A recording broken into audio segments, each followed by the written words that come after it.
wabarakatuh. Sebelumnya, apakah suara saya terdengar jelas?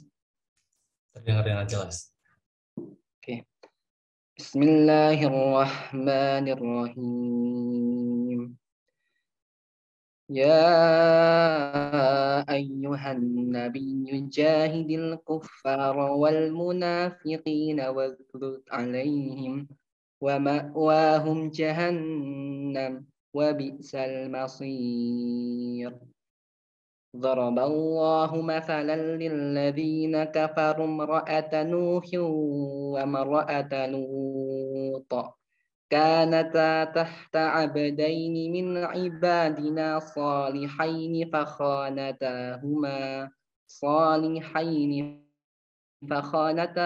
فلم يغنيا عنهما من الله شيئا وقيل ادخلا النار مع الداخلين. وضرب الله مثلا للذين آمنوا امرأة فرعون إذ قالت رب ابن لي عندك بيتا في الجنة ونجني من فرعون وعمله ونجني من القوم الظالمين. ومريم ابنة عمران التي أحصنت فرجها فنفخنا فيه من روحنا وصدقت بكلمات ربها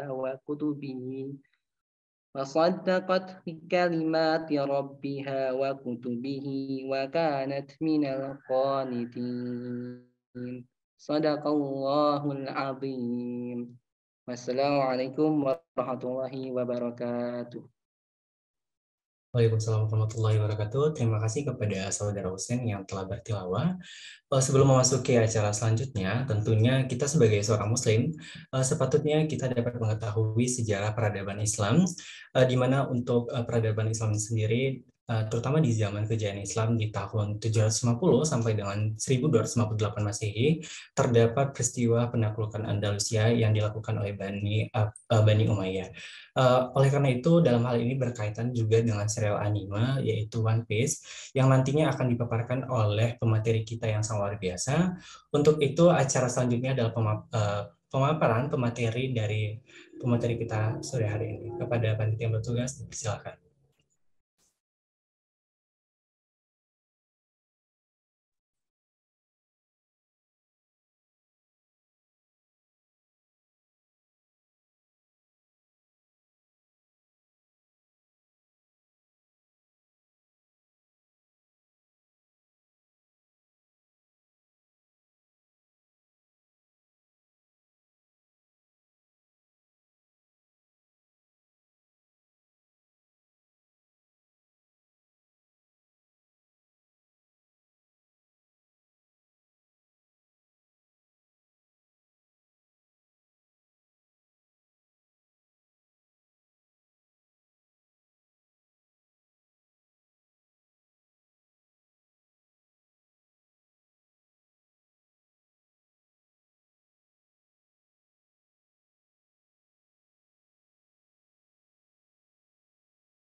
Baik, kita sebelum itu akan kenalan dulu dengan pemateri kita pada sore hari ini, di mana pemateri kita ada Mas Muhammad Fazri Izul Muslimin. Beliau merupakan lulusan dari S1 Bahasa dan Kebudayaan Jepang Universitas Diponegoro.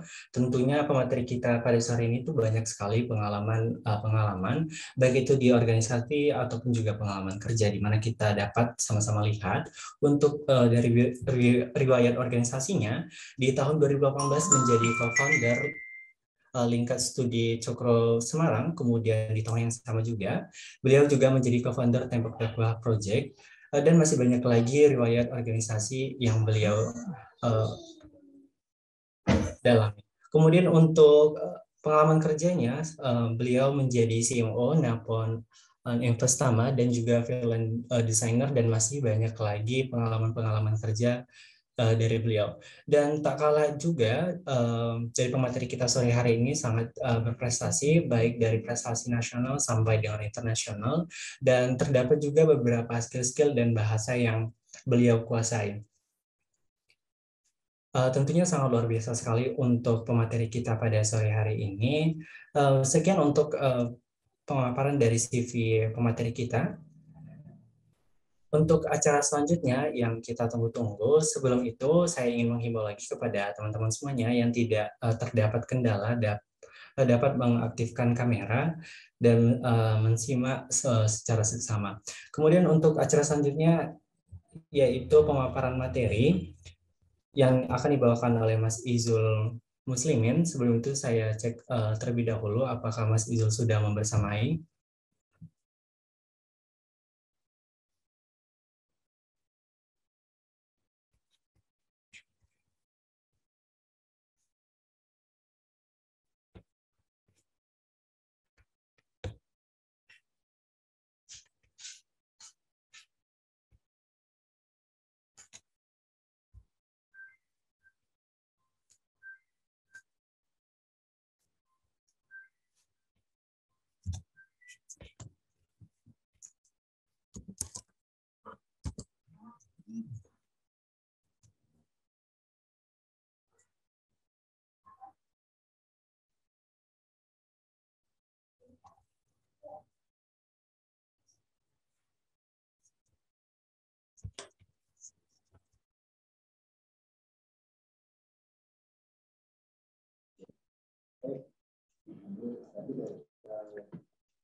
Baik, saya ingin menyapa terlebih dahulu. Halo, Assalamualaikum Mas Izul. Waalaikumsalam warahmatullahi wabarakatuh. Baik Mas Izul, untuk kabarnya hari ini bagaimana Mas? Alhamdulillah baik. Dengan Mas siapa? Mas Hamdi. Mas Hamdi. Mas Hamdi ya. Oh iya, alhamdulillah baik dan selalu dalam lingkupan keberkahan Allah Mas Hamdi. Baik, alhamdulillah baik ya Mas. Tentunya untuk pada sore hari ini kita mengangkat tema One Piece dalam kacamata Andalusia. Silakan Mas untuk memaparkan materinya dan sharing ilmu dan pengetahuannya dengan waktu kurang lebih 40 menit. Kepada Mas Izul saya persilakan. Ya. Bismillahirrahmanirrahim. Assalamualaikum warahmatullahi wabarakatuh. Alhamdulillah, salatu wassalamu ala rasulillah, amma ba'du. Rabbi shrah li sadri wa yassir li amri wahlul 'uqdatam min lisani yafqahu qawli. Qala Allah ta'ala fi kitabihil karim, inna fatahna laka fatham mubina liyaghfira laka Allahumma taqaddama min dzambik wa ma ta'akhkhara wa yutimma ni'matahu 'alaika wa yahdiyaka siratan mustaqimah. Al-ayah. Qala sallallahu alaihi wasallam, ittaqillaha haitsuma kunta wa bisayi'atal hasanata tampuha wa khuluqin nasa bi khuluqin hasanin. Amma ba'du, rabbi shrah li sadri wa yassir li amri wahlul 'uqdatam min lisani yafqahu qawli. Oke, terima kasih saya ucapkan kepada Mas Hamdi yang telah memberikan waktu kepada saya. Kemudian yang paling utama adalah marilah kita senantiasa mengucapkan rasa syukur kepada Allah Subhanahu wa taala yang mana telah memberikan kita begitu banyak nikmat, begitu banyak keberkahan yang insya Allah pun juga di waktu yang di sore hari ini ketika kita meniatkan untuk menuntut ilmu, insya Allah itu pun juga salah satu bentuk keberkahan itu sendiri. Kemudian salawat salam semoga tetap tercurahkan kepada suasana kita, panutan kehidupan dari aspek apapun, dari beliau ketika memimpin keluarga maupun memimpin suatu pasukan itu sendiri. Afwan Mas Handi, apakah di sini terlalu suaranya terlalu ramai? Tidak Kak. Enggak terlalu ramai ya, tapi suara saya terdengar ya? Terdengar Mas. Oke. Alhamdulillah kalau nggak terlalu ramai. Kalau nanti terlalu ramai soalnya ini juga bareng dengan satu ruangan dengan yayasan di pondok. Oke, kawan-kawan dari UNS ya, dan mungkin juga dari umat Muslim secara umum. sebuah kehormatan sekali karena memang dari hobi saya yang memang membaca komik, kemudian diberi kesempatan membaca, tapi bukan hanya membaca komik, tapi membaca apapun itu, membaca buku dalam bentuk apapun itu, karena saya memang hobi membaca. Suatu kehormatan ya dan suatu kebanggaan dari hobi saya membaca komik itu pun juga bisa diambil satu ibroh dari apa yang saya baca itu sendiri. Entah itu komik One Piece, kemudian sejarah-sejarah penaklukan atau pembebasan Spanyol pada umumnya. Kemudian suatu kehormatan juga bertemu dengan kawan-kawan UNS, karena memang mungkin tadi sudah disebutkan oleh Mas Hamdi atau dari pihak panitia beberapa biodata saya, karena memang saya itu lulusan Undip dan ini baru kali kedua.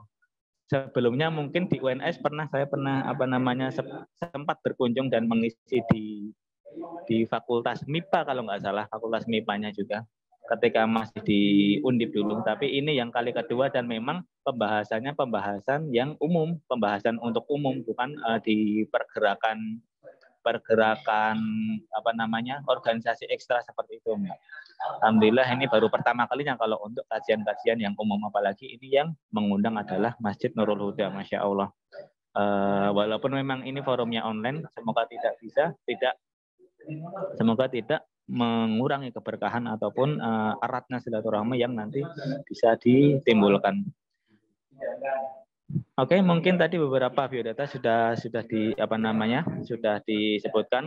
Untuk aktivitas sekarang, alhamdulillah saya di Pondok Roja, pengajar sekaligus pengurus juga, dan memang karena saya suka membaca, akhirnya beberapa kali diamanahi untuk sedikit sharing mengenai apa yang telah saya baca, termasuk sejarah dan peradaban Islam itu sendiri.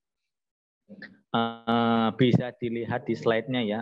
Kalau itu saya kasih judul Fiksi Eiichiro Oda dan Pembebasan Andalusia. Oke, mungkin bisa dilanjutkan Mas Hamdi. Oke, nah itu ya. Sebagai pengantar saja mungkin dari sini, teman-teman di sini ada yang beberapa yang masih belum akrab dengan apa itu namanya One Piece.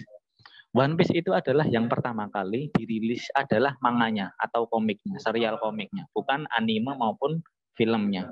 Perlu dibedakan ya kawan-kawan di sini antara manga atau komik, kemudian ada anime dan pun juga ada movie atau filmnya.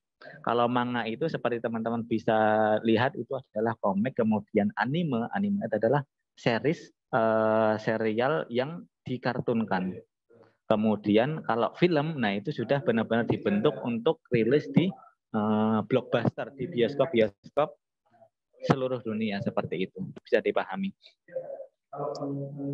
Mangakanya, pengarang komik One Piece itu adalah Eiichiro Oda. Debutnya yakni di tahun 97.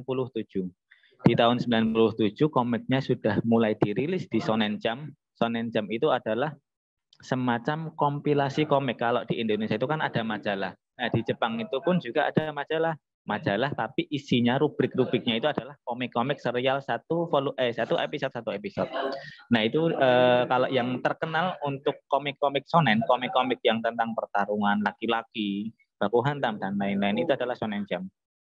Di Shonen Jump rilis tahun 97 dan dalam jangka waktu hanya 2 tahun, kemudian manga One Piece ini mendapatkan serialisasi animenya di tahun 99. Di tahun 99 si Eiichiro Oda ini sudah mendapatkan serialisasi untuk animenya. Itu sebuah pencapaian karena rata-rata itu 3 tahunan ke atas baru bisa diadaptasi menjadi anime. Walaupun untuk kultur ke sekarang ini sangat cepat sekali ya, kultur antara manga dan animenya itu sangat cepat sekali perputarannya.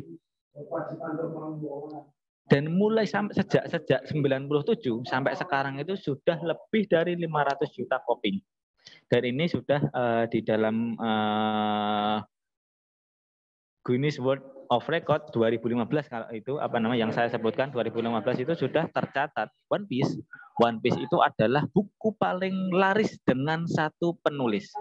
Kalau teman-teman anak Marvel atau DC itu kan satu judul, misalkan Batman, kemudian Superman, Spiderman, itu kan satu judul, cuman penulisnya banyak banget. Semua siapapun tuh berhak menulisnya, walaupun nanti untuk hak ciptanya itu nanti agak berlibat juga, tapi penulisnya itu adalah banyak.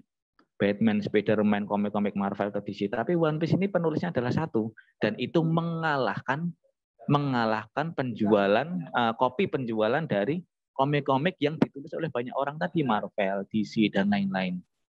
Itu sebuah pencapaian yang sangat luar biasa. Dan yang paling lebih mencengangkan adalah 10 tahun itu benar-benar menjadi komik yang paling laris. Kalau teman-teman itu wibunya itu baru generasi sekarang, wibunya itu wibu-wibu Attack on Titan, kemudian Kimetsu no Yaiba, dan lain-lain. Itu masih masih sangat mudah sekali untuk bilang kalau itu sudah benar-benar dari apapun, dari story-nya, dari pencapaiannya itu melampaui One Piece. Enggak, itu masih terlalu mudah. Karena rata-rata ketika sudah menyalip One Piece penjualannya, misalkan dalam satu bulan ini menyalip One Piece, bulan ke depannya itu sudah disalip lagi oleh One Piece. Biasanya seperti itu. Teman-teman aktif dalam skena perwibuan seperti itu. Akhirnya atas pencapaian seperti itu, One Piece pun dikatakan sebagai fenomena dunia, the world phenomenon. Kalau dari hemat saya, kenapa menjadi fenomena dunia itu sendiri? Setiap belahan dunia itu pasti ada yang tahu One Piece, satu orang dari sekian banyak pulau di dalam dunia ini. Karena memang alurnya itu begitu sangat kuat, terutama untuk pendalaman karakter.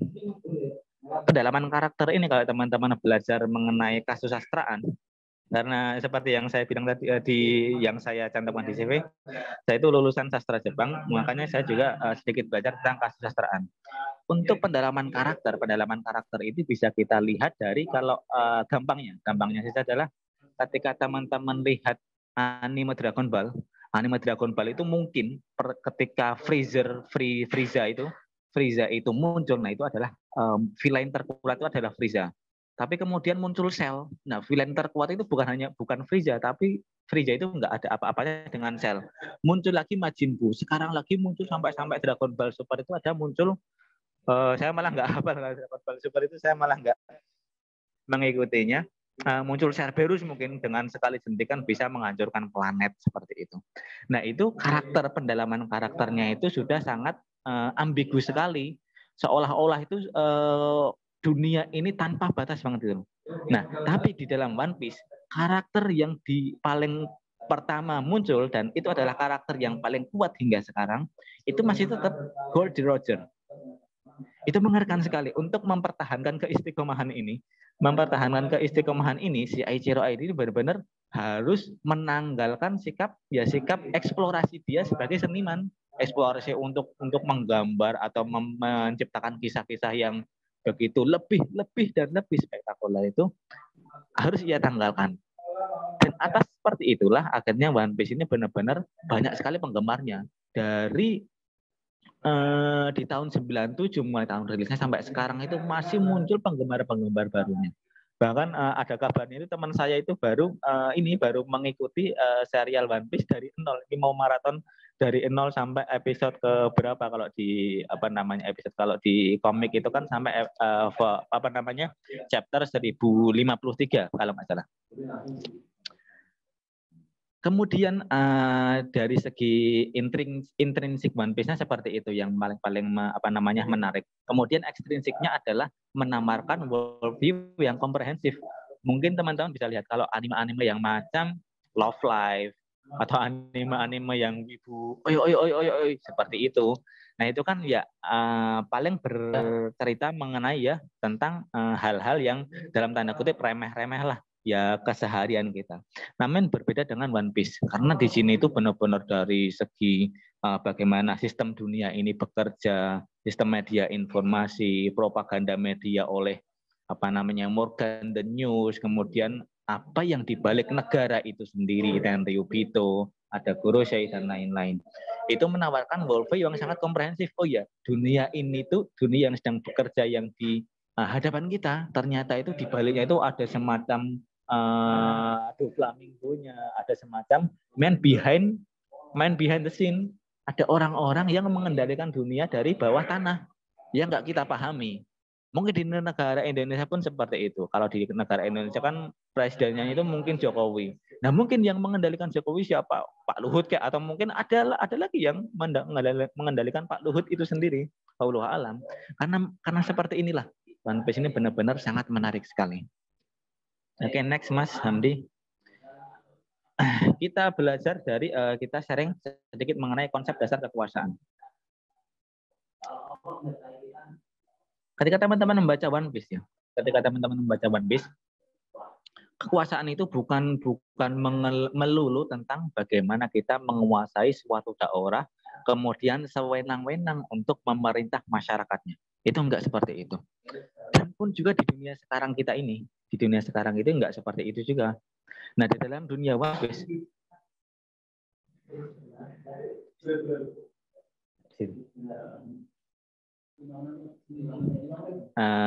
Afan ini agak gangguan sebentar. Saya Mas Hamdi. Iya, Mas. Afan ini agak dijeda 5 menit bisa? Baik, Mas, boleh. Iya, Afan ya, ada gangguan sebentar.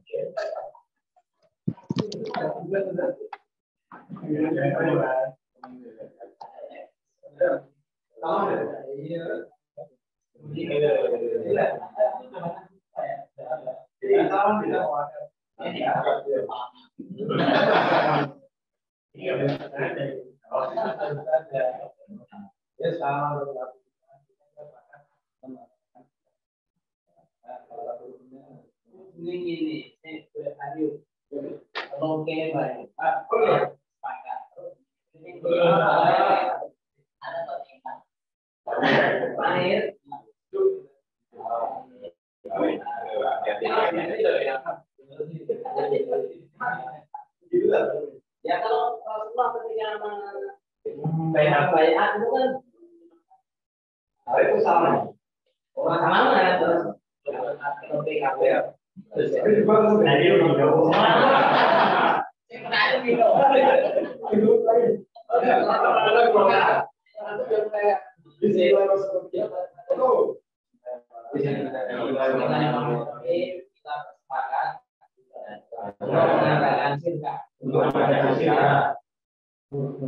Musyawarah. Semoga Allah memberkahi dan lantaran memberikan rezeki yang berlimpah dari kita.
Baik, teman-teman semuanya, sambil menunggu Mas Izul kembali lagi, kita mungkin bisa saling sharing untuk dari One Piece ini.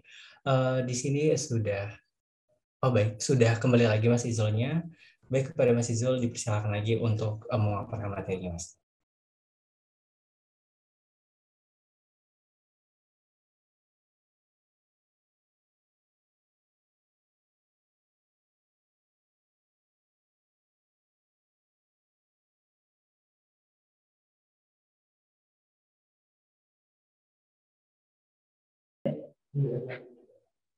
Oke, alhamdulillah, terima kasih Mas Hamdi.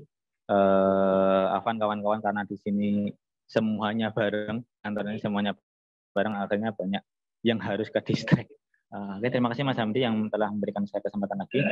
Mengenai konsep dasar kekuasaan itu sendiri, teman-teman mungkin sudah paham. Kekuasaan bukan hanya kita mengendalikan seseorang suatu wilayah itu sendiri, entah itu mereka yang terkendalikan di wilayah itu terkendalikan itu ridho atau enggak.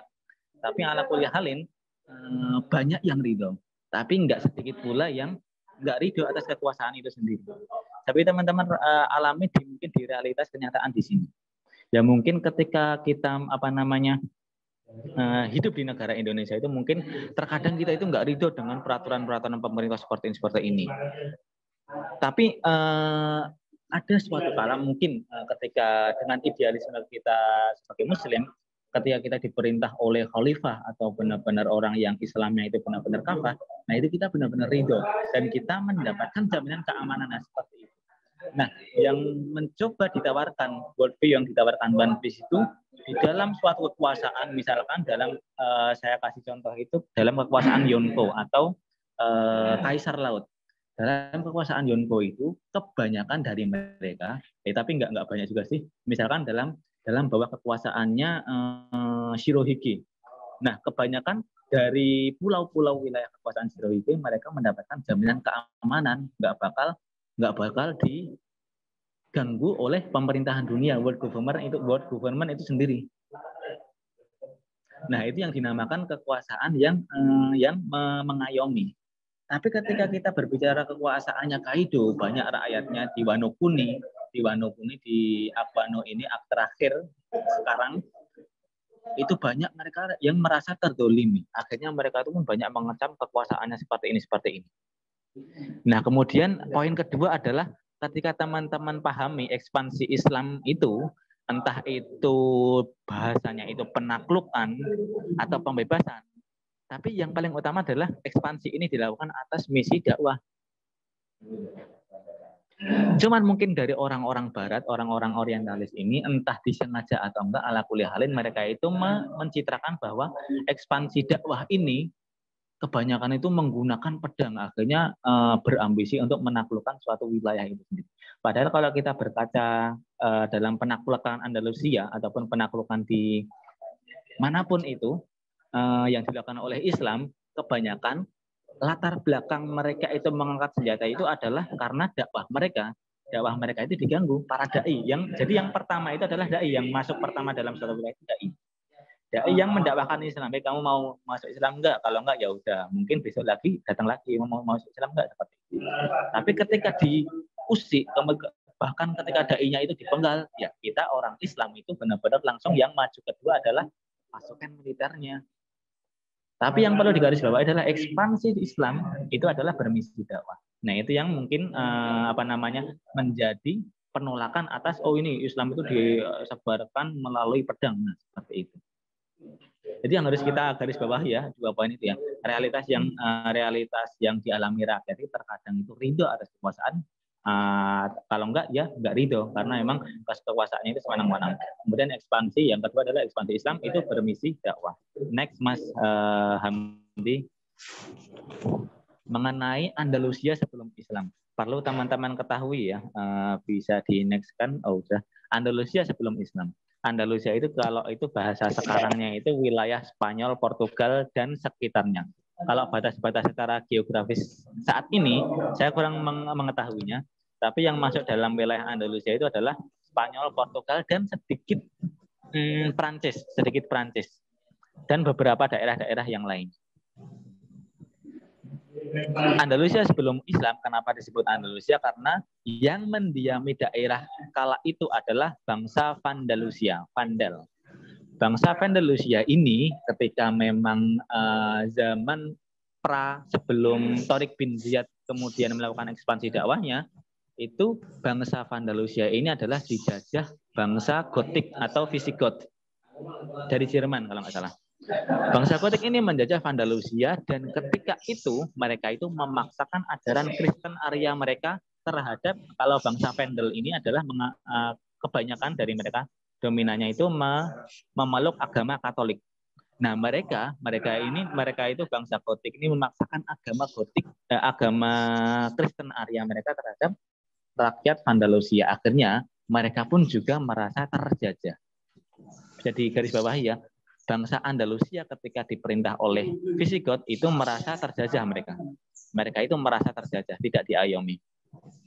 Kemudian menuju akhir masa kekuasaannya Gotik ketika itu di abad 6. Itu sudah mulai guncang nih kekuasaan bangsa Visigoth ini mulai goncang. Kekuasaan kala itu rajanya bernama Rodrigo ini benar-benar sudah terguncang, sudah memulai puncak kehancurannya, Kemudian akhirnya next ada 3 pokok permasalahan ketika dilakukan ekspansi dakwahnya ke Andalusia ini. Walaupun Gotik ini sudah benar-benar terguncang, sistem perpolitikannya benar-benar sudah diambang batas. Akhirnya ada 3 pokok permasalahannya. Yang pertama itu adalah ketika kita berbicara mengenai Islam yang akan melanjutkan ekspansi dakwahnya adalah minim informasi. Karena memang ketika zamannya itu adalah Daulah Umayyah. Daulah Umayyah pun juga sudah agak muncul Daulah Abbasiyah, cikal bakal Daulah Abbasiyah yang akan mengkudeta Daulah Umayyah ini sendiri. Tapi ala kulli halin ketika masa pemerintahan Khalifah Malik Al-Walid bin Malik. Nah, ketika itu diutuslah namanya kekuasaan Khalifah Daulah Umayyah itu hingga benua Afrika, terutama benua Afrika yang sebelah bagian utara dan berbatasan dengan Andalusia itu sendiri. Di sebelah bagian utara itu tersebutlah adalah Musa bin Nusair. Nah, itu yang menjadi gubernur Afrika bagian utara itu adalah Musa bin Nusair. Itu pun juga masih minim pengetahuan tentang Andalusia itu sendiri yang ya kalau bahasa di Indonesia itu yang seperti Sumatera Singapura lah. Melihat saja sudah kelihatan. Nah, melihat saja kelihatan tapi tetap tidak ada informasi yang spesifik mengenai letak geografis maupun kultur sosialnya di Andalusia itu sendiri. Yang kemudian adalah minim sumber daya Muslim. Orang-orang Muslim di bagian Afrika Utara itu karena memang baru ekspansi dakwahnya baru mencapai seperti itu. Jadi kualitas keislamannya itu enggak sekuat kualitas para sahabat maupun tabi'in tabi'ut di Afrika bagian utara yang berdekatan dengan Andalusia seperti itu.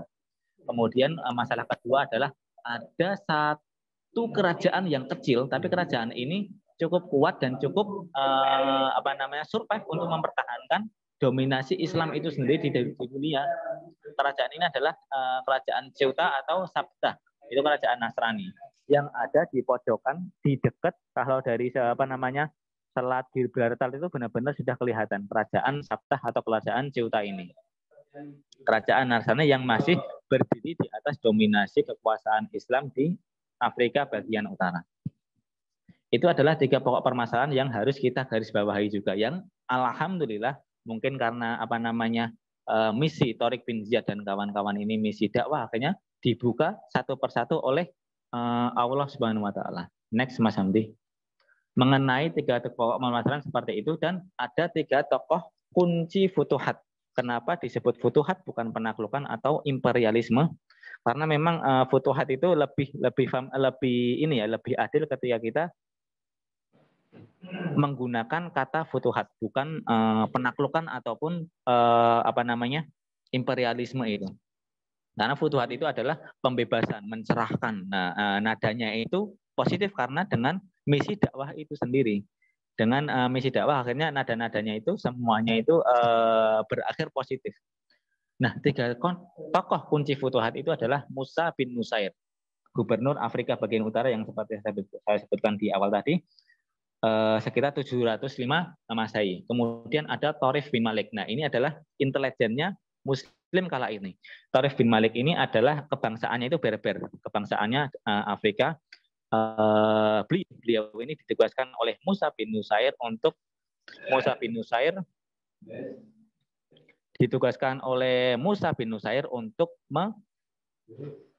melakukan intelijen, melakukan penelitian tentang Andalusia itu ada apa sih? Nah, itu dilakukannya nggak main-main, nggak cuman melihat sekilas kemudian pulang, itu enggak, tapi memahami Andalusia itu seperti apa dalam jangka waktu 1 tahun.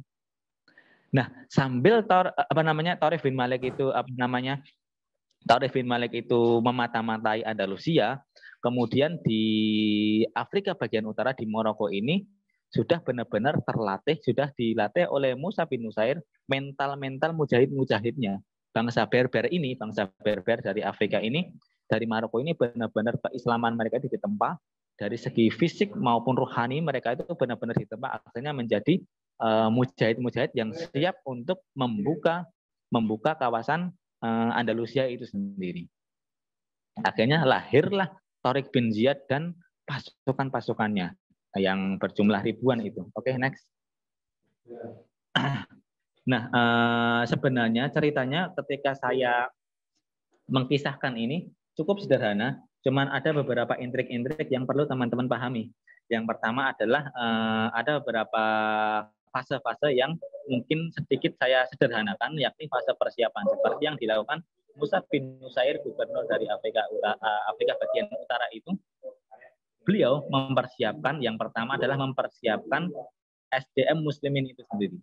Kalau kita mengandalkan transmigran dari keturunan dari Arab yang benar-benar keislamannya itu tidak dipertanyakan, yaitu lama, karena di Maroko itu, di Afrika itu sedikit sekali bangsa Arab. Bahkan ketika teman-teman membaca itu, yang maju perang melawan Andalusia itu dominannya adalah masyarakat Afrika itu sendiri, masyarakat Maroko itu sendiri, bukan dari bangsa Arab. Persiapan ini dilakukan sangat jeli sekali. Yang pertama, mempersiapkan sumber daya manusia, SDM-nya. SDM-nya itu benar-benar disiapkan untuk menggempur Andalusia. Kemudian persiapan juga strategi, langkah yang awal yang dilakukan oleh Gubernur Musa bin Nusair itu sendiri, mengirim Thorif bin Malik ke Andalusia selama 1 tahun beserta kawan-kawannya Musa Thorif bin Malik itu sendiri, beserta pasukannya untuk mempelajari geografisnya, tata letak ruangnya, kemudian mempelajari kultur dan sosial masyarakat yang ada di Andalusia itu. Nah, persiapan itu nggak main-main, dilakukan 1 tahunan lebih. Kemudian langkah yang kedua itu, persiapan ini akhirnya bisa memecahkan 2 dari 3 pokok permasalahan ini. Minimnya informasi sudah dipecahkan oleh Thorif bin Malik yang menjadi intelijen, mengetahui seluk-beluk tentang Andalusia. Kemudian minimnya SDM sudah dipersiapkan 1 tahun oleh Musa bin Nusair, menggembleng masyarakat Maroko ini untuk menjadi mujahid-mujahid yang tidak terkalahkan. Seperti itu. Persiapan seperti ini mungkin teman-teman bisa menganalogikan ketika di ceritanya One Piece, kita kita ambil ceritanya di Wano Kuni aja ya, Arc Wano Kuni. Ketika itu kalau di dalam cerita One Piece ini, persiapannya untuk menggempur kekuasaan Kaido yang semenang-menang itu dilakukan selama 20 tahun. Dan mata-matanya itu siapa sih? Denjiro dan kawan-kawan Kawamatsu dan kawan-kawan dari kelompok pemberontakannya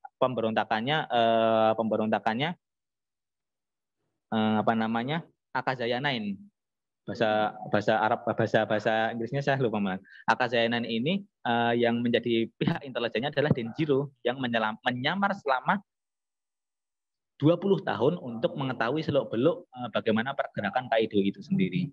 Kemudian strategi selanjutnya adalah koalisi yang dilakukan oleh Musa bin Nusair. Ini bisa sangat tergambar epik ketika Kinemon dari Akazaya 9 ini benar-benar sudah mengumpulkan bajak laut yang sevisi dengannya.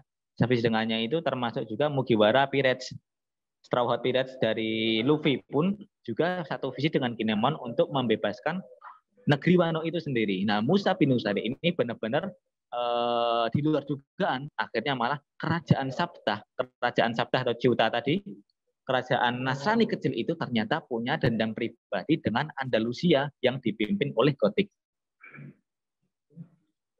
Rajanya ketika itu, raja Gotiknya itu yang memimpin Andalusia itu adalah Rodrigo yang terakhir. Rodrigo ini ternyata dia itu membunuh raja Andalusia, rajanya bangsa Vendel itu temannya dari kerajaan Ceuta tadi, raja dari kerajaan Ceuta tadi. Nah, akhirnya dari atas mungkin konflik pribadi dan kalau saya nggak salah dengar itu ada kabar yang mengatakan, ada beberapa riwayat yang mengatakan bahwa adiknya raja kerajaan Sabtah ini ternyata diperkosa oleh Rodrigo, karena memang Rodrigo ini benar-benar ini ya, kalau dikisahkan itu penjahat kelamin ya, raja yang punya apa namanya ketergantungan seksual itu benar-benar sangat adiktif sekali. Nah, itu adiknya raja kerajaan Sabtah ini diperkosa, akhirnya mempunyai konflik pribadi terhadap kerajaan Sabtah. Gotik versus Sabtah itu benar-benar mempunyai masalah pribadi itu. Tapi yang perlu kita garis bawahi adalah sifatnya koalisi ini berbeda dengan sifat saudara seiman. Pun juga dengan Akazayanen ketika menganggap itu apa namanya dengan Straw Hat Pirates, kemudian bajak lautnya Kid, kemudian bajak lautnya Trafalgar Law, itu benar-benar bukan seperti saudaranya sendiri, walaupun akhirnya ketika sudah menaklukkan Wano, merebut kembali Wano itu juga seperti saudaranya sendiri. Tapi ala kulli halin kalau kita berbicara mengenai keimanan kita, yang namanya koalisi itu berbeda dengan saudara seiman. Kita pun juga harus waspada. Dan ini pun juga dilakukan oleh Tariq bin Ziyad ketika dalam fase eksekusi. Persiapan juga ketika itu mendapatkan kawan koalisi pun juga sudah. Akhirnya Tariq bin Ziyad pun memimpin ekspedisi untuk membebaskan Andalusia. Nah, yang dilakukan oleh Tariq bin Ziyad ini yang pertama karena koalisi ini, akad perjanjian koalisi ini dari kerajaan Sabtah ini membantu sejumlah kapal untuk menyeberang Selat Gibraltar. Ya mungkin teman-teman itu kisah-kisah yang sangat masyhur di pembebasan Andalusia itu, akhirnya Tariq bin Ziyad itu membakar seluruh kapal agar menyemangati pasukannya untuk nggak usah lari lagi karena kapal kita sudah terbakar. Di belakang kalian itu kapal terbakar dan di depan kalian adalah musuh. Mau nggak mau kita harus maju semuanya. Nah, itu mungkin kisah yang sangat heroik. Cuman itu yang mengisahkan seperti itu hanya satu riwayat saja setahu saya hanya satu riwayat yang mengisahkan tentang pembakaran kapal Tariq bin Ziyad. Karena kalau sesuai logika kita ya, itu ketika kita dipinjami kapal untuk kepentingan koalisi, ya kapalnya harus dikembalikan. Masa iya sekelas Tariq bin Ziyad kemudian dipinjami, kapalnya malah dibakar di tengah jalan? Kan enggak. Secara logika pun agak tertolak. Walaupun memang kisahnya sangat heroik sekali. Tapi ala kulli halin mungkin yang lebih sahih periwayatannya adalah ketika Tariq bin Ziyad itu berbicara untuk menyemangati pasukannya. Wahai pasukanku, di depan kalian adalah musuh-musuh kalian, dan di sini kalian di Spanyol ini, di Andalusia ini, kalian adalah lebih sendiri dari kesendirian itu, lebih sendiri dari yatim piatu, lebih sebatang kara dari yatim piatu itu sendiri. Nah, kalau di sini kalian itu nggak punya orang tua, nggak punya sanak famili, kalian itu akan kesulitan untuk makan. Kalau kalian ingin makan, di sana ada harta rampasan perang kita. Itu yang lebih sahih kisahnya. Tariq bin Ziyad itu menyemangati pasukannya dengan kata-kata seperti ini, bukan dengan membakar kapal yang emang sifatnya itu adalah pinjaman dari kerajaan Sabtah itu sendiri. Yang dilakukan ini untuk waspada terhadap kawan koalisi Tariq bin Ziyad itu adalah ketika sudah sampai di Selat Gibraltar, kemudian Tariq bin Ziyad ini akhirnya langsung naik ke bukit Gibraltar. yang mungkin tadi di beberapa slide sebelumnya itu sudah ini ya, kayak ada bukit yang muncul dari tengah lautan. Nah, Tariq bin Ziyad itu melihat dari bukit, melihat pergerakan dari kerajaan Sabta. Mereka itu akan menyerang kita dari belakang atau enggak sih? Nah, ternyata dilihat dari atas sana, ternyata enggak ada pergerakan, maka oh iya, mereka itu benar-benar bisa dipercaya karena yang maju dalam peperangan melawan Andalusia itu adalah umat Muslim semuanya. Enggak ada campur tangan dari kerajaan Sabta, karena kerajaan Sabta ini sifat koalisi mereka hanya meminjamkan kapal perang untuk menyeberang Selat Gibraltar. Nah, eksekusi ini ala kuli halin berlangsung selama 8 harinan. Selama 8 harinan berperang, akhirnya Tariq bin Ziyad pun bisa menggempur kerajaan Andalusia yang dipimpin oleh Rodrigo itu sendiri. Dan yang paling unik adalah, yang paling lucu adalah di tengah pertempuran kerajaan Raja Rodrigo ini ternyata hilang ditelan peradaban itu sendiri, hilang entah kemana. Bahkan kalau mati terbunuh itu kan ada mayatnya. Nah, Rodrigo ini malah emang karena kepengecutannya sebagai raja akhirnya hilang, akhirnya nggak diketemukan. Dan dari riwayat-riwayat itu nggak ada yang meriwayatkan Rodrigo itu akhirnya kemana itu nggak ada yang tahu. Memang benar-benar sangat pengecut sifatnya. Akhirnya yang mungkin ini akhirnya menyebabkan mental pasukan Andalusia ini akhirnya turun. Lah, rajaku mana nih gitu kan? Rajaku aja menghilang, apalagi saya. Lah, saya berjuang demi siapa? Akhirnya mereka pun mentalnya ciut. Yang 10.000 pasukan, 100.000 pasukan dari Andalusia ini dikalahkan oleh 12.000 pasukan dari Muslimin. Dan masya Allah kawan-kawan, yang perlu digarisbawahi adalah yang maju dalam pertempuran ini adalah bangsa Afrika, bukan bangsa dari Arab. Masya Allah kan, bagaimana kekuatan Islam itu memberikan semangat. Akhirnya yang dahulunya mungkin baru masih kafir, akhirnya diislamkan. Di Maroko ini diislamkan, diberi cahaya keislaman, akhirnya menjadi mujahid militan yang siap membebaskan bangsa Eropa sendiri. Masya Allah. Nah, ini adalah kekuatan Islam. Layaknya mungkin kalau kita analogikan ya, si Luffy ini mempunyai semangat untuk merekrut orang dengan tanpa sadar. Dia itu dengan semangatnya ketika bisa kita lihat ketika pembebasan es di Impel Down, Luffy ini tanpa sadar dia itu merekrut banyak sekali dalam tanda kutip nakama ya, dalam tanda kutip koalisi yang berpihak kepada Luffy, yang membantu melancarkan pembebasan es itu sendiri. Nah, Islam pun juga seperti itu. Islam dengan semangat pembebasannya pun juga merekrut orang-orang, membentuk sumber daya manusia yang unggul, akhirnya bisa melawan rakyat berber ini bisa melawan peradaban Eropa yang kita kenal sekarang itu adalah maju. Tapi perlu kita gali lagi ya, kenapa peradaban itu maju ya. Mungkin di slide selanjutnya, monggo Mas Hamdi. Nah, akhirnya ala kulli halin ketika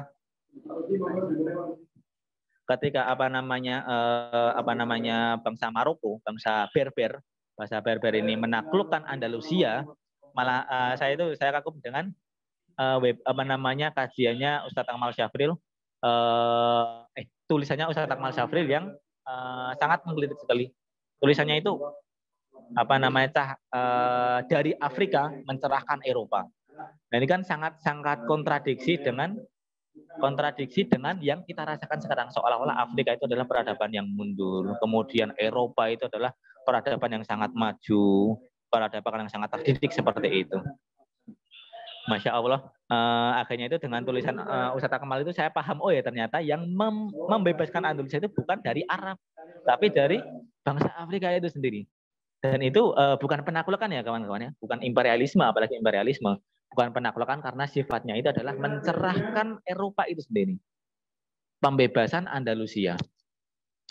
Di tahun 711 Masehi, Andalusia itu dibebaskan. Dan teman-teman, kalau teman-teman membaca kisahnya, ketika itu di zaman-zamannya seperti itu kalau kita kita lihat timeline sejarah peradaban dunia, itu masih Eropa itu masih dalam kondisi Dark Age, abad ke-8, yang mungkin sangat minim literasi yang kita baca mengenai abad-abad ke-8, karena mereka mencoba menyembunyikan sejarah itu sendiri.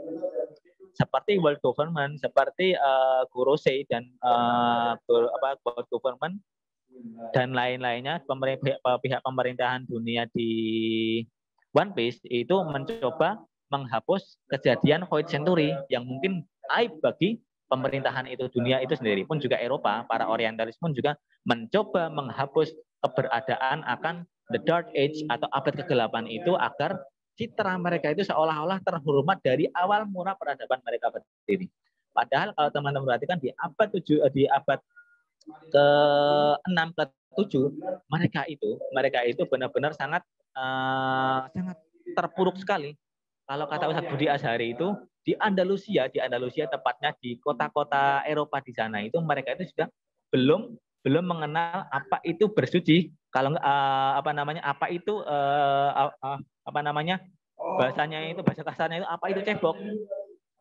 Jadi kotoran-kotoran manusia itu ditemukan di pinggir-pinggir jalan Andalusia itu sendiri. Itu sebelum Islam itu menjadi penerang atas mereka. Di abad ke-6 masa itu mereka itu sudah masih bingung bagaimana itu mengelola kotoran mereka itu sendiri. Padahal Islam sudah sangat paripurna mengenai bagaimana cara bersuci. Akhirnya di tahun 1492 Masehi, sebelumnya akhirnya di 711 Masehi itu akhirnya umat Islam itu membebaskan Andalusia dengan keislamannya, dengan keilmuan Islam akhirnya bisa mencerahkan. Kalau kata salah satu ilmuwan Barat itu siapa itu yang biarawati Karen Armstrong. Kata Karen Armstrong dalam tulisannya itu, tanpa adanya Islam mungkin bangsa Barat itu masih dalam keadaan gelap, masih dalam keadaan the dark age mereka, dalam era kegelapan mereka. Tapi dengan adanya Islam, lewat pembebasan di Andalusia, akhirnya banyak sekali ilmu pengetahuan yang lahir dari penguasaan Islam atas suatu wilayah itu sendiri. Nah, bisa kita kategorikan kita analogikan di One Piece tadi, bahwa ketika kita berbicara tentang penguasaan Islam itu berkuasa itu bukan atas nafsu pribadinya, nafsu pribadi perorangan itu enggak. Tapi karena Islam itu ingin memberikan maslahat itu sendiri. Seperti mungkin Shirohige itu ketika menguasai suatu wilayah karena memang dia ingin melindungi wilayah itu dari intervensi dari pemerintahan dunia. The World Government yang dipimpin oleh Gorosei, mungkin ada Imsama dan lain-lain, itu kan ingin mencaruk mungkin sumber daya alamnya, mungkin mengeksploitasi manusianya. Nah, ini yang dilakukan Shirohige itu melindungi mereka, melindungi umat-umat yang lemah, dan Islam pun juga menerapkannya. Islam itu sudah benar-benar menerapkannya di seluruh penguasaan wilayah-wilayah yang pernah dilakukan Islam itu sendiri, termasuk di Andalusia ini. Kalau teman-teman melihat sekarang mungkin potret kemajuan peradaban itu adalah Eropa, karena memang itu dimulai dari pembebasan Andalusia itu sendiri. Kalau teman-teman paham syariat Islam itu adalah memantik manusia itu menjadi peradaban yang unggul. Otak mereka itu cerdas dengan syariat Islam. Buktinya itu mungkin kalau teman-teman paham bagaimana syariat kita itu berwangi-wangian. Ketika Jumat itu kan sunnah. Ketika hari Jumat itu kan sunnah kita menggunakan wangi-wangian. Dan dengan wangi-wangian seperti ini, dengan sunnah seperti ini, akhirnya umat Islam pun terpantik untuk, oh iya, setiap Jumat kita harus memproduksi wangi-wangian, harum-haruman. Parfum-parfum harus kita produksi untuk menegakkan sunnah dari Rasulullah itu sendiri.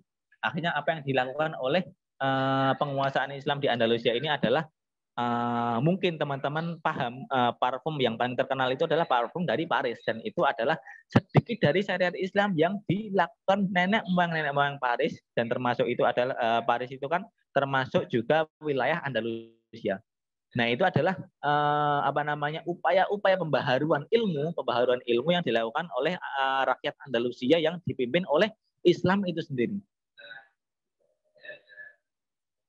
Dan ala kulli halin ketika jatuhnya Granada di tahun 1492 Masehi, akhirnya pun dengan sangat menyesal dan sangat tragis adalah umat Islam itu benar-benar diusir dari Spanyol keseluruhan. Ketika memang kita itu sangat berbeda ya, sangat berbeda sikapnya ya. Ketika kita sebagai Islam itu menguasai Andalusia, semuanya itu nggak harus masuk Islam, agama itu bukan paksaan, karena akhirnya ketika sampai Granada jatuh itu umat Islam di sana itu masih minoritas. Bayangkan saja kawan-kawan, mungkin dalam benak kita atau benak musuh Islam atau benak benak musuh Islam itu ketika Islam berkuasa ketika Islam berkuasa atas wilayah seluruh wilayah itu harus benar-benar dalam keadaan Islam 100%. Nah itu nggak ada yang mau hadirkan seperti itu. Nah itu yang harus kita harus kita gaung-gaungkan ya, kita kampanyekan ya. Ketika Islam berkuasa atas wilayah itu nggak semuanya itu harus Islam. Buktinya ketika Andalusia itu diperintah oleh Islam, itu mereka itu masih minoritas, Islam itu masih minoritas. Bahkan yang ada adalah orang-orang Nasrani, orang-orang non-Islam ketika itu di zamannya Andalusia itu menggunakan hasil kebudayaan, hasil peradaban dari umat Islam. Akhirnya terciptalah adalah fenomena Mozarabik. Orang-orang Spanyol, orang-orang Eropa dengan mata biru mereka, dengan rambut pirang mereka itu ketika zamannya Andalusia di abad ke-6, abad ke-7, mereka itu menggunakan pakaian-pakaian, mereka itu hobi menggunakan pakaian-pakaian yang ala-ala Arab. Mozarabik itu adalah Arab palsu. Mereka itu bukan Arab tapi menggunakan pakaian ala-ala Arab, karena ketika itu yang stereotip Muslim adalah bangsa Arab itu sendiri. Akhirnya mereka pun meniru-nirunya. Dan ini pun sampai sekarang pun kita warisi juga. Orang-orang yang berilmu, orang-orang yang berpendidikan itu akhirnya di wisuda menggunakan jubah-jubah ala Timur Tengah. Teman-teman perhatikan jubahnya ketika teman-teman wisuda. Nah itu adalah hasil produknya budaya Arab sebenarnya. Budaya Arab yang oleh Islam itu tidak ditentang, budaya Arab berpakaian seperti itu. Akhirnya ketika banyak ulama-ulama, banyak pemikir, banyak filosof, banyak orang-orang berpendidikan itu menggunakan jubah-jubah seperti itu, akhirnya orang-orang berpendidikan di Eropa sampai sekarang pun menggunakan jubah ketika wisuda. Ini adalah fenomena Mozarabik. Dan yang paling lucu mungkin sampai ada fenomena pseudokufik. Pseudokufik adalah kaligrafi palsu. Teman-teman lihat di katedral di Spanyol, bahkan sekarang itu katedral mereka itu menuliskan di gerbang-gerbang mereka itu menuliskan la ilaha illallah Muhammadar Rasulullah. Karena memang di zaman Islam berkuasa atas Andalusia, umat Islam itu benar-benar menjadi peradaban yang maju. Seni mereka pun juga menjadi kiblat seni seluruh dunia, hingga seni-seni tulis-menulis kaligrafi seperti itu pun ditiru. Ya seperti kita meniru kita itu kiblatnya mungkin K-pop ya, kita itu meniru fenomena fashionnya K-pop, fenomena bagaimana cara si Sohyun berpakaian, akhirnya kita pun juga meniru. Nah seperti itu yang dilakukan oleh bangsa Andalusia. Orang-orang Spanyol kala itu semuanya itu pengen berekspresi seni itu menggunakan kaligrafi yang mereka sendiri bahkan tidak paham itu bacaannya apa. Bahkan atas penguasaannya itu selama 800-an tahun, akhirnya ketika itu di wilayah Andalusia itu bahasa Spanyol itu sendiri, bahasa Latin ya ketika itu. Bahasa Latin itu hampir punah. Orang-orang yang nggak berpendidikan pun lebih akrab dengan bahasa Arab. Orang-orang yang nggak berpendidikan, para petani, para buruh bangunan, mereka pun lebih akrab dengan bahasa Arab. Bahkan mereka itu lebih fasih berbahasa Arab itu ketika sudah 800 tahun berpuasa ya. Tapi ketika mereka sudah terbiasa dengan pakaian-pakaian ala Arab, mungkin ala nyerempet Islam, kemudian akrab dengan tulisan-tulisan Arab, perkataan atau bahasa-bahasa Arab.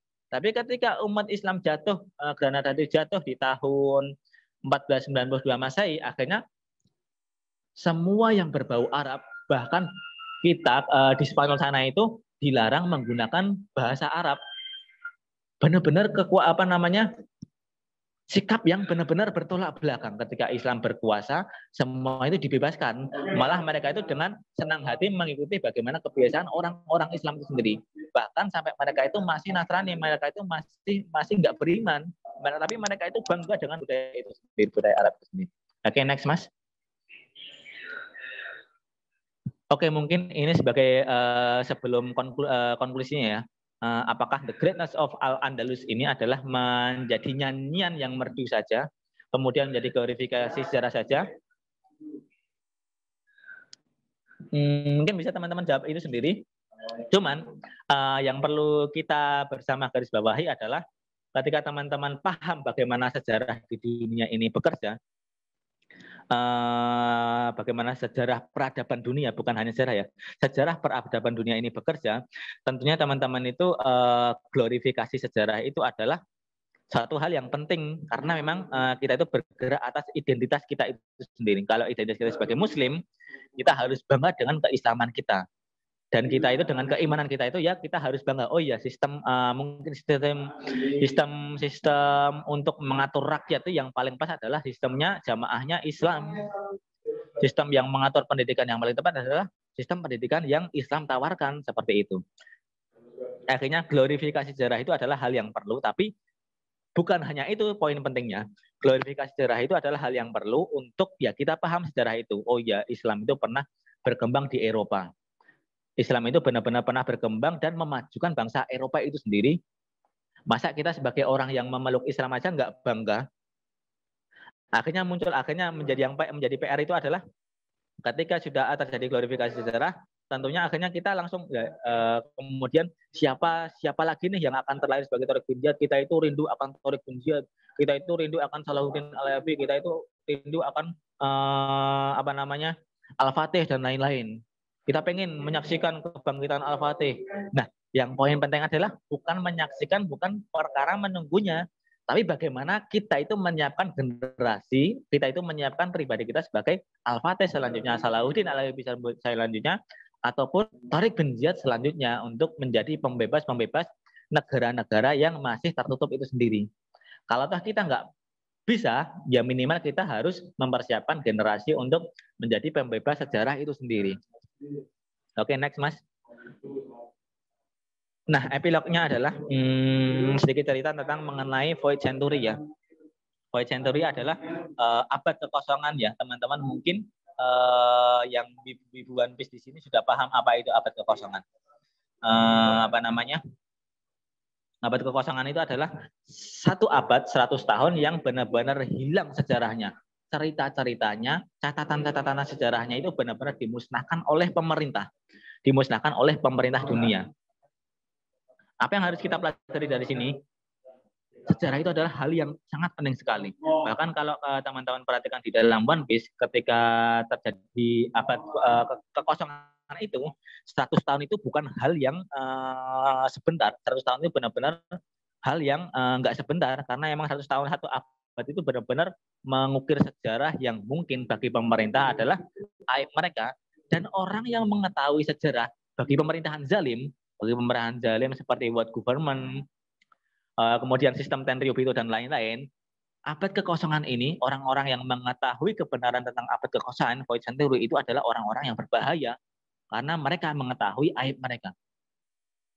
Pun juga kaitannya di sini ketika kita berkaca dalam realitas yang kita hadapi, orientalis barat itu mencoba menutupi bagaimana kegelapan mereka. The Dark Age mereka itu benar-benar mereka tidak mau menuliskannya. Jadi teman-teman baca buku-buku dari orientalis barat. Itu sangat jarang sekali yang mengisahkan tentang bagaimana peradaban mereka ketika terjadi kemunduran The Dark Age itu sendiri sebelum abad Renaissance. Kebanyakan itu yang dituliskan adalah abad Renaissance, era-era Renaissance ke depan. Hingga sekarang itu yang mereka superpower menjadi seolah-olah menjadi peradaban yang paling unggul itu sendiri. Nah, di cerita One Piece itu benar-benar ketika ada di Ohara itu suatu wilayah yang mungkin sumber ilmu pengetahuan ya, beberapa pengetahuan itu sudah epic terbukukan di dalam perpustakaan di Ohara.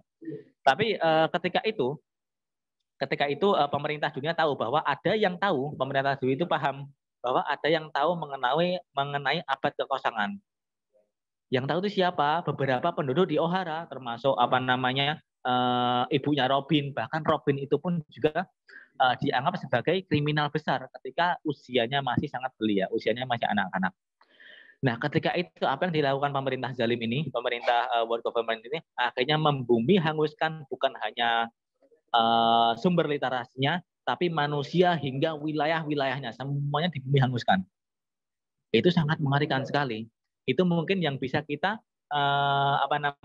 pelajari dari ketika Abbasiyah itu runtuh oleh pasukan salib. Mereka itu akhirnya membakar habis, membuang kitab-kitab yang ada dalam Baitul Hikmah, yang benar-benar itu menjadi sumber rujukan ilmu di seluruh dunia. Bahkan ketika itu di dalam sungainya sana, di sungainya Abbasiyah itu benar-benar tinta-tintanya hasil buangan buku-buku dari Baitul Hikmah itu mengotori membuat keruh warna sungai yang mengalir di Khalifahan Abbasiyah itu sendiri. Masya Allah, ini adalah hal-hal yang harus kita pahami, bahwa bahkan di cerita One Piece, orang One Piece ini sudah paham bahwa orang yang paham sejarah adalah orang yang sangat berbahaya bagi kekuasaan yang otoritatif, kekuasaan yang sewenang-wenang, kekuasaan yang zalim. Karena mereka yang paham sejarah adalah mereka adalah orang-orang yang paham apa masa lalu dan paham bagaimana dunia ke depannya.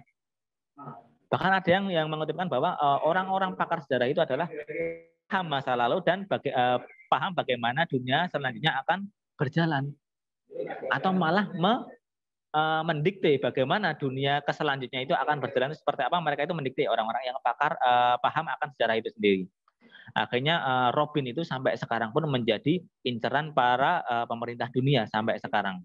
Hingga sekarang menjadi krunya Luffy itu si Robin ini menjadi inceran karena dia mengetahui cara bacanya Poneglyph yang ini itu memberikan informasi mengenai abad kekosongan The Void Century itu sendiri. Masya Allah, mungkin hanya itu yang menjadi epilog dan menjadi catatan kita ya. Yang menjadi catatan kita bagaimana glorifikasi sejarah bukan hanya menjadi nyanyian, tapi bagaimana kita mempersiapkan diri kita untuk menjadi generasi selanjutnya pembebas negara-negara yang tertutup. Dan kita paham bahwa orang-orang yang mengetahui sejarah itu adalah orang-orang yang paham akan masa lalu dan paham bagaimana dunia, keberlanjutan dunia ini akan seperti apa. Ala kulli halin, mungkin hanya itu yang bisa saya sampaikan. Mungkin bisa lanjut di sesi diskusi. Saya kembalikan ke Mas Hamdi.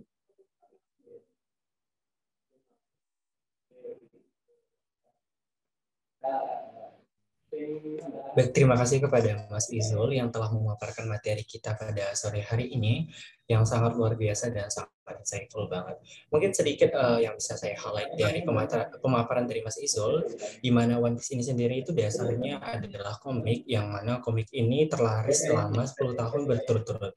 Berkaitan dengan itu tentunya mengenai tentang Andalusia, ada namanya kekuasaan dalam penaklukan Andalusia ini bukan berkaitan dengan untuk menguasai, tetapi juga dalam hal dakwah gitu. Dalam penaklukan Andalusia ini terdapat beberapa 3 pokok permasalahan, mulai dari minimnya informasi, kemudian juga minimnya muslimin sampai dengan kerajaan Cuita. Kemudian ada beberapa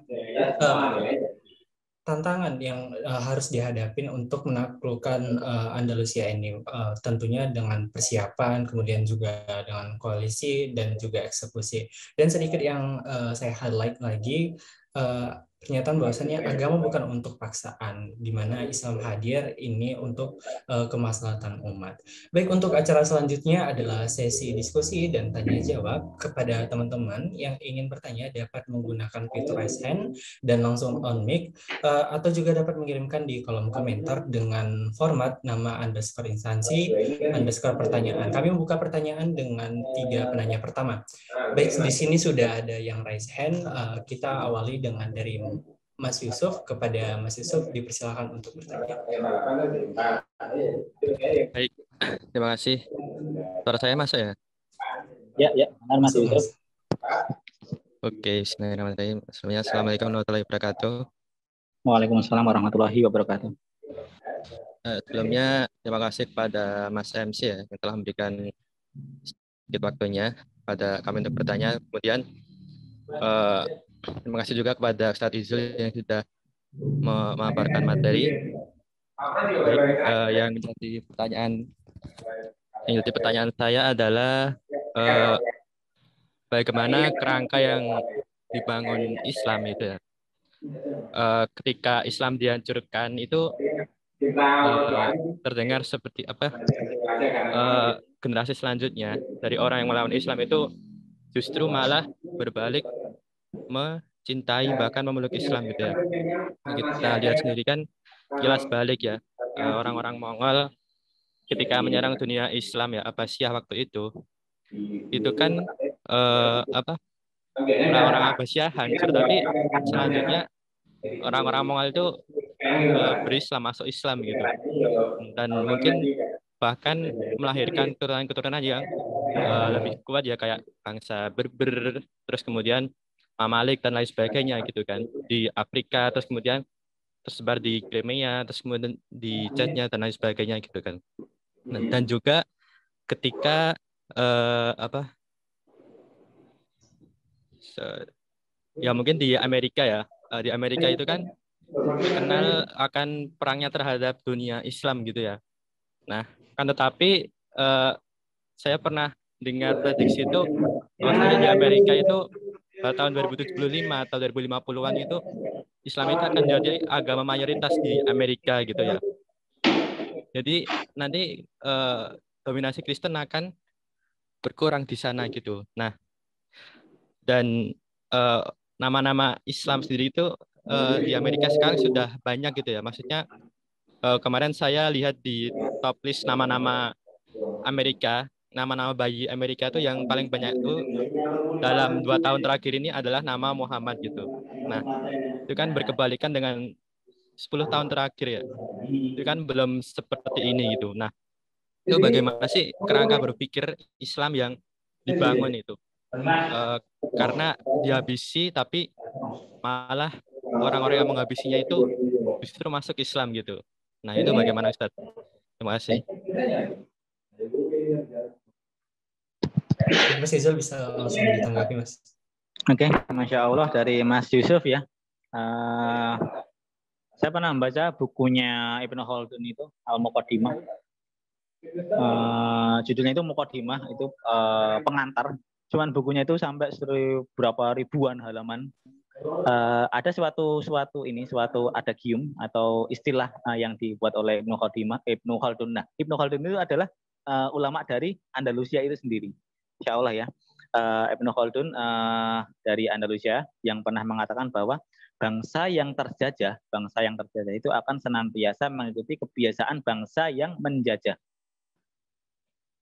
Ada yang mengatakan bangsa yang terjajah ya, bangsa yang terjajah. Ada yang mengatakan juga adalah bangsa yang kalah. Bangsa yang terjajah akan mengikuti kebiasaan bangsa yang menjajah. Bangsa yang kalah akan mengikuti kebiasaan bangsa yang menang. Nah, seperti itu. Nah, akhirnya ada beberapa yang mensyarahkan bahwa menjelaskan bahwa harus kita bedah dulu nih, menjajah atau bangsa yang kalah, bangsa yang menjajah atau bangsa yang menang itu seperti apa. Ada yang berpendapat bahwa hanya membatasi kerangka berpikir mereka, bangsa yang menjajah, bangsa yang menang ini adalah bangsa yang berkuasa secara secara struktural maupun geografis mereka itu berkuasa. Nah, ini yang dikatakan bangsa yang menang atau bangsa yang menjajah. Tapi ala kulli halin akhirnya kita itu memasuki di eranya informasi ya, bukan eranya dinasti. Tapi kita itu memasuki eranya informasi, dan Masya Allah kita itu akhirnya dibukakan oleh Allah bahwa orang-orang yang menang, bangsa yang menang, bangsa yang menjajah itu bukan hanya masalah mereka itu menang secara kekuasaan struktural maupun geografis mereka, tapi juga mereka itu menang secara bagaimana membentuk pola pikir. Ala kulli halin tadi yang dikatakan Mas Yuda, ternyata banyak orang Amerika di sana itu mulai sadar, oh ya mereka itu menggunakan nama-nama Arab. Ternyata nama Arab itu keren seperti itu. Kalau itu kebenarannya kurang paham, cuman kalau memang seperti itu bahwa sebenarnya umat Islam itu adalah umat yang Islam itu adalah ditakdirkan sebagai pemenang. Islam itu adalah ditakdirkan sebagai pemenang. Entah itu adanya kita berjuang untuk Islam atau enggak adanya kita, Islam itu adalah ditakdirkan untuk menjadi pemenang atas agama-agama yang lain. Nah, itu yang perlu kita pahami bahwa emang mungkin ketika itu ketika zamannya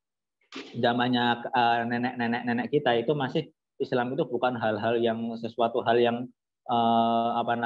seksi untuk ditiru. Tapi ketika zamannya sekarang banyak sekali orang-orang berbondong-bondong menggunakan celana cingkrang sebagai fashion style mereka.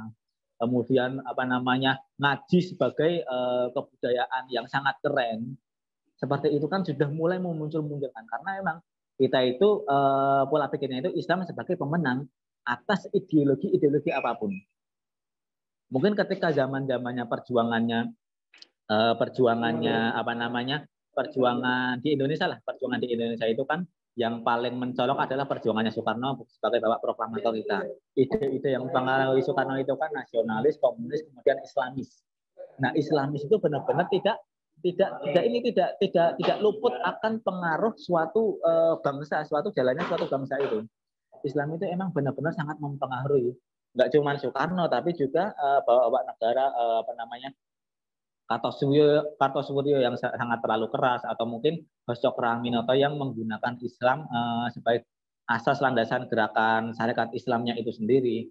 Dan Masya Allah, berarti kita pun harus memikirkan seperti itu. Islam itu entah ada yang menjalankan atau tidak, adanya kita yang memperjuangkan atau tidak, Islam adalah agama yang menang di atas agama maupun idealisme apapun itu sendiri. Kalau toh masih belum kalau toh kita itu dianggap sebagai kalah, ya karena kita belum melihat saja. Pelan-pelan pun sudah mulai dilihatkan oleh Allah, entah adanya kita sebagai pejuangnya atau enggak. Seperti itu, Mas Yusuf. Baik, Mas.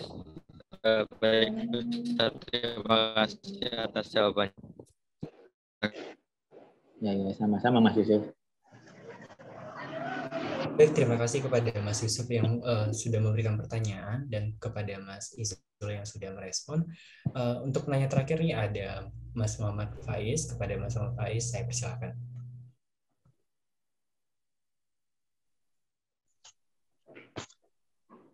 Bismillahirrahmanirrahim. Assalamualaikum warahmatullahi wabarakatuh.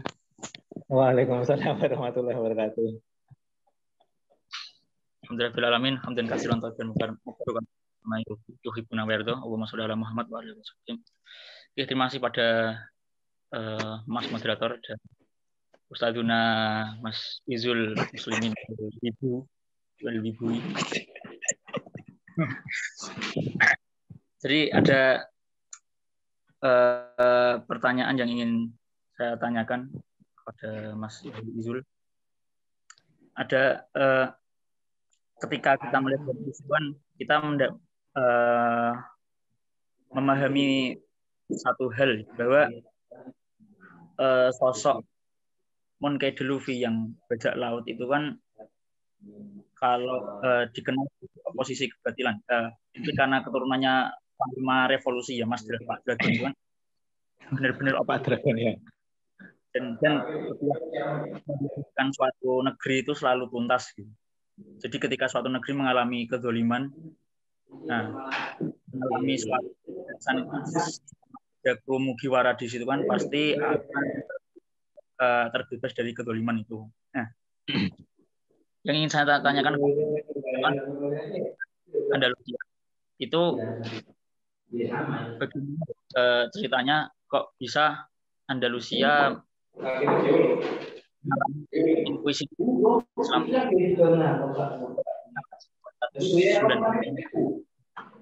ada pengadilan gereja dan lain-lain lah. Apakah pembebasan yang dilakukan oleh atau umat Islam saat itu, Amiran atau Umayyah II atau Muluk atau Waif itu, apakah pembebasan Islam di Spanyol itu tidak tuntas gitu? Kok sampai bisa lahir kerajaan semacam Aragon, Castilian dan lain-lain? Apakah Jazirah itu tidak full dikuasai umat Islam? Sampai sekarang saya masih belum menemukan referensi-referensi yang lain ya, karena setahu saya cuma udah Tariq Hidayat bebasin Spanyol, setelah itu sudah keamiran, setelah itu Muluk Tawaif, setelah itu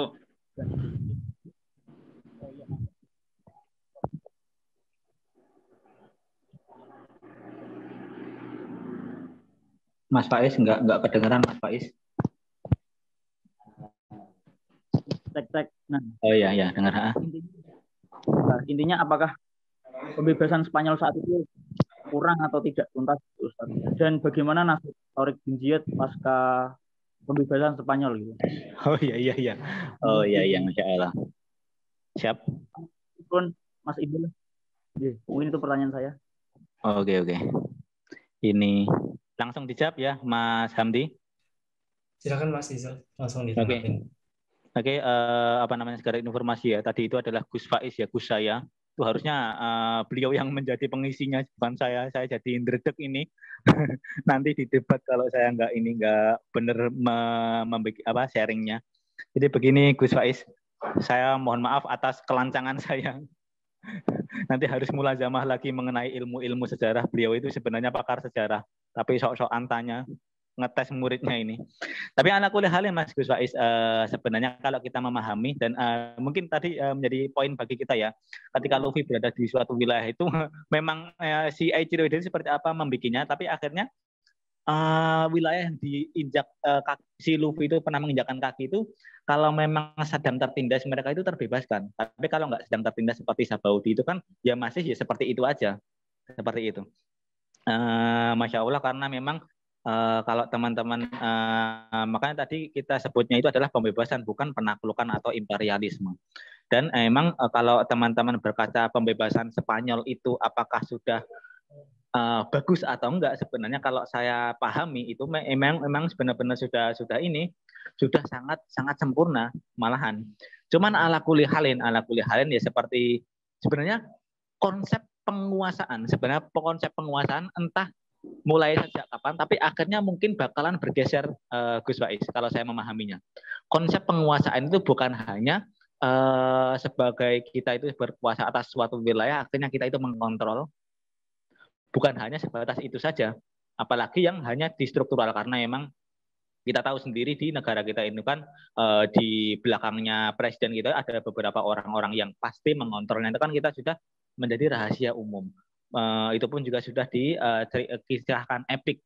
Jadi secara struktural orang-orang yang berkuasa atas wilayah itu bukan patokan itu saja kekuasaan itu enggak. Ala kulli halin kita bisa melihat ketika misalkan dalam penguasaan lintas benua, misalkan bagaimana caranya penguasaan itu kan intinya itu mengontrol orang atau sekelompok orang. Nah, di era sekarang ini penguasaan ini bukan hanya melulu tentang kekuasaan atas suatu wilayah, tapi meliputi menembus batas wilayah suatu negara itu sendiri. Contohnya ketika kita disuruh beli, kita itu disuruh misalkan ya, kita disuruh atau dalam tanda kutip dipaksa beli albumnya EXO. Kita nggak perlu, kamu kalau nggak beli album EXO, kamu tak tembak mati, sudah bukan zamannya. Tapi penguasaannya itu melebihi itu semua. Bagaimana caranya kita itu mencitrakan kultur K-pop itu sangat indah, sangat kekinian, sangat anak muda sekali. Nah itu menciptakan seperti itu, akhirnya dalam tanda kutip mereka itu akhirnya memaksa kita untuk memaksa generasi muda kita, teman-teman kita untuk membeli album EXO itu sendiri yang harganya bahkan di luar nalar itu sendiri. Pun juga mungkin ketika zamannya Tariq bin Ziyad akhirnya menguasai Eropa, okelah kita paham 800 tahun itu bukan hal yang sebentar. 800 tahun bahkan negara kita pun juga 100 tahun aja belum selesai negara Indonesia. Berdirian negara Indonesia. Tapi negara Andalusia dipimpin oleh Islam itu 800 tahun lamanya. Dan itu sudah sangat cukup untuk mempengaruhi budaya-budaya mempengaruhi rakyat-rakyat yang di seluruh sekitaran sana. Karena apa? Karena memang orang-orang yang yang melaksanakan inkuisisi atau pengadilan gereja akhirnya melarang bahasa Arab, kemudian melarang berkerudung dan lain-lain, melarang syariat Islam ditegakkan di bumi Spanyol ketika Granada itu runtuh. Nah, itu adalah orang-orang yang di luar, kalau enggak minimal mereka adalah orang-orang dalam yang masih belum terpengaruh. Tapi ala kulli halin dari segi banyak yang terpengaruh, bahkan agamawannya mereka pun akhirnya menuliskan pseudokupik tadi, menuliskan kaligrafi la ilaha illallah di gerbang-gerbang gereja mereka, karena itu adalah hal yang keren. Nah, itu adalah penguasaan next step mungkin ya, penguasaan di level selanjutnya, bukan hanya mengenai bagaimana kita menguasai suatu wilayah dan lain-lain secara struktural, tapi penguasaan melalui lintas batas. Kemudian pertanyaan selanjutnya itu, setelah itu bagaimanakah nasibnya Tariq bin Ziyad? Sebenarnya ada kalau saya saya melihat-lihat kajiannya Sirah, kaji Akademi Sirah itu kan sebenarnya masih sangat misterius. Setelah kegemilangan Tariq bin Ziyad dan juga Musa bin Nusair yang menjadi gubernur Afrika itu sukses membebaskan Andalusia, setelah itu mereka itu dipanggil ke Damaskus, ke daulahnya Umayyah, dipanggil rajanya ke Damaskus. Nah, setelah itu akhirnya hilang tanpa jejak. Wallahu alam ya. Tapi ada beberapa pakar yang pernah saya baca itu, ada yang mengatakan bahwa oh ya, ini rajanya itu mungkin sedikit iri atas kegemilangan pencapaian yang hanya 3 tahun kalau nggak salah, hanya 3 tahun itu berhasil membebaskan Andalusia. Kegemilangannya itu membuat rajanya iri, mungkin takut kalah pamor, akhirnya dihilangkan. Ya nanti mungkin agak mirip-mirip dengan nanti kalau Gus Faiz ini Tariq bin Ziyad seperti avatar saat ketika dunia memudahkannya dia menghilang. Wallahu alam sih memudahkannya atau enggak, tapi ala kulli halin mungkin perannya sudah sangat paripurna ya. Sudah membentuk pantikan untuk kemudian mencerahkan Eropa dari negara Afrika yang kita anggap sekarang itu adalah negara yang terbelakang. Dari Afrika mencerahkan Eropa, itu biasanya Ustadz Akmal itu benar-benar mantap nih. Dari Afrika memang yang mencerahkan Andalusia itu bukan bangsa Arab, tapi bangsa Afrika yang dengan semangat Islamnya. Dan apa lain nggak ada sejarah yang benar-benar mencatat, nggak ada sama sekali sejarah yang mencatat ketika Tariq bin Ziyad maupun Musa bin Nusair kembali ke Damaskus. Setelah itu nggak ada kabar yang menyatakannya. Mungkin seperti itu, Mas Hamdi. Baik, terima kasih kepada Mas Rizal yang telah menanggapi dan kepada Mas Faiz yang sudah bertanya. Namun karena kita terbatas waktu, sayang banget untuk ini. Maka untuk acara selanjutnya adalah closing statement. Mungkin kepada Mas Rizal dapat closing statement, mungkin singkat aja, Mas. Silakan, Mas. Oke, Masya Allah. Seperti yang saya bilang tadi ya, seperti yang saya katakan, Islam itu adalah suatu agama atau worldview yang sangat mulia sekali. Entah kita itu memperjuangkan, entah kita itu melakukannya, entah kita itu memperjuangkan untuk masyarakat melakukannya atau enggak. Tapi akhirnya ala kulli halin Islam itu akan menjadi agama atau cara pandang atau pegangan hidup yang akan menjadi pemenang di atas agama atau idealisme-idealisme yang lain. Buktinya apa? Islam itu menawarkan maslahat. Islam itu menawarkan maslahat, bukan mudarat, bukan kerusakan yang ditawarkan, tapi memang kebermanfaatan yang ditawarkan oleh Islam. Buktinya seperti apa? Bisa kita kita berkaca pada pembebasan Andalusia. Karena memang yang membebaskan, yang menjadi benar-benar harus kita garis bawahi secara tebal ya. Yang membebaskan Andalusia itu pasukannya adalah pasukannya Berber, pasukannya bangsa Afrika, bukan bangsa Arab. Bangsa ulama-ulama Timur Tengah itu enggak, tapi mereka adalah bangsa Afrika. Bahkan Tariq bin Ziyad maupun Tharif bin Malik sebagai intelijennya itu adalah dari bangsa Afrika. Mereka itu mulia, mereka itu tangguh, menjadi mujahid yang tangguh. Karena apa? Bukan karena apa-apa, karena memang karena mereka adalah Islam itu sendiri. Suatu bangsa bisa menjadi superpower, bisa menjadi unggul peradabannya maupun sumber dayanya karena Islam, bukan karena yang lain. Seperti itu yang mungkin saya teraskan setelah tadi. Konklusinya mungkin seperti itu. Kurang lebihnya saya mohon maaf. Saya kembalikan kepada MC. Assalamualaikum warahmatullahi wabarakatuh. Assalamualaikum warahmatullahi wabarakatuh. Dengan closing statement dari Mas Izul, maka kita sudah di akhir acara. Sebelum itu saya ingin ingatkan kepada teman-teman dan peserta semuanya untuk dapat melakukan presensi terlebih dahulu, di mana link tersebut sudah di-share ke kolom chat. Baik, untuk mengakhiri acara kita pada sore hari ini, sama-sama mari kita mengucapkan alhamdulillahirabbil alamin. Saya sebagai perwakilan dari panitia mengucapkan terima kasih banyak kepada rekan-rekan peserta yang telah hadir dan menyempatkan waktu untuk kajian rutin Janukmi pada sore hari ini. Dan saya mengucapkan terima kasih kepada Mas Izul Muslimin yang telah bersedia dan yang telah bersedia memaparkan materi yang sangat luar biasa kepada kita semuanya. Dan saya mohon maaf apabila masih banyak terdapat kekurangan atas penyampaian dan penyelenggaraan dari acara kita pada sore hari ini. Saya Saiful Hamdi sebagai Master of Ceremony pada acara kita sore hari ini pamit undur diri. Akhir kata, billahi taufiq walhidayah. Wassalamualaikum warahmatullahi wabarakatuh. Waalaikumsalam warahmatullahi wabarakatuh.